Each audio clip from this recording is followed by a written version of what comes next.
People often say that motivation doesn't last. Well, neither does bathing. That's why we recommend it every day. Motivation is defined simply as the desire to do something. Motivation is what gets you going, whether it's getting out of bed in the morning, hugging your kids, cooking breakfast, or starting on that next big project. When I think of motivation, I think of it like a tool, and I want to use that tool to maximize my productivity.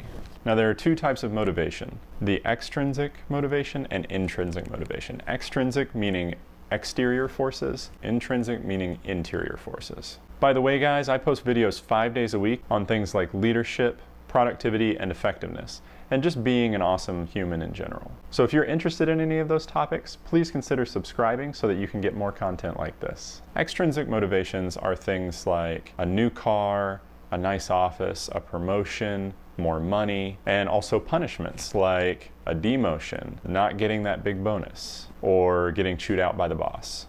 So those are all extrinsic motivations. Now, these types of motivation work, but only in the short term. So you might change jobs because you'll get an office and a better paycheck. But over time, your job satisfaction has very little to do with those things. Now, intrinsic motivation has three parts: autonomy, mastery, and purpose. Autonomy is the urge to direct our own lives.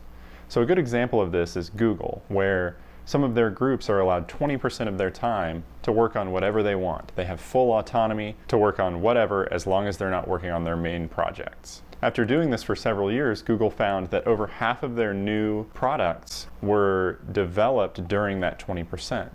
So 20% of their time developed half of their products, and 80% of their time developed half of their products. So some back of the napkin math here: their full autonomy time, their creative thinking time, is 4 times more effective than the rest of the time they're working on their base project. So it's ramping up their innovation by 4 times. The second intrinsic motivator is mastery, the desire to be better at something. People rarely reach their full potential.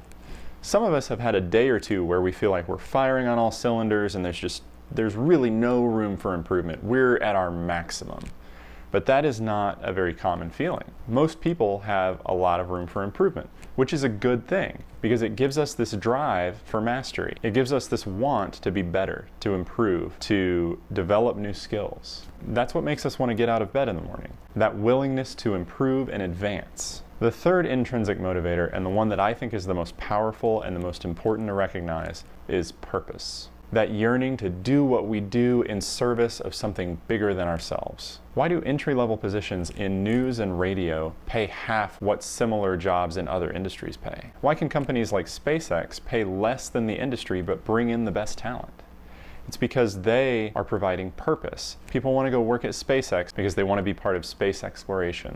They want to be on the cutting edge of new, exciting technology that drives innovation. This is why so many people say don't just chase the money. Most people that just chase money all their lives end up being very unhappy because they've never worked where they really feel like they have a purpose, where they have fulfilling work that leaves them feeling happy that they spent that time there. So the difference between intrinsic and extrinsic motivators is that extrinsic motivators are fleeting. They're very temporary. So you might see this increase in productivity where it kind of peaks out, and then a day or two later it drops off. You know, a lot of companies will bring in speakers to talk, motivational speakers, and everyone gets really fired up and they're ready to go, and 2 days later it's back to business as usual.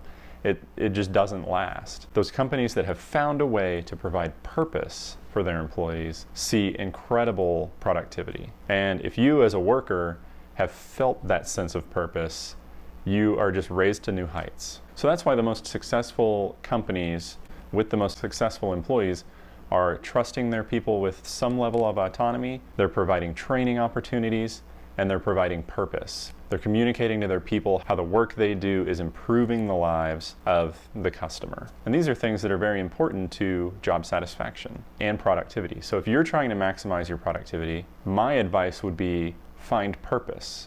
There has to be purpose in what you're doing. A good example is, how do I wake up at 12:30 in the morning and spend 3 hours making videos? I have a purpose. I want to help other people. My New Year's resolution this year was to help others to get better and hopefully get better myself in the process. So that's what drives me to get up in the morning. So that's why I say purpose is the strongest driver for success. It's the strongest driver for productivity, because if you have a true deep purpose in what you're doing, you will not fail. You won't let yourself fail, because that is this deep-seated desire to have a bigger impact. So where do we go from here? I think the biggest thing is find your purpose. Figure out what it is that drives you. So Simon Sinek puts it differently. He says, find your why. He wrote a book called Find Your Why. And the basic driver there is, why do you do things? Why do you get up in the morning? Why do you work out? Why do you go to work? If the answer to those is extrinsic forces, then you're doing it for the wrong reasons. You need to find your intrinsic forces that make you want to do those things. So that's it for motivation, guys. Tomorrow I'm going to be talking about discipline and how that can affect your productivity as well. So make sure to hit that subscribe button so you can tune in tomorrow and see that. I hope you found this video helpful. If you liked the video, hit that like button, and I'll see you tomorrow. Have a great day.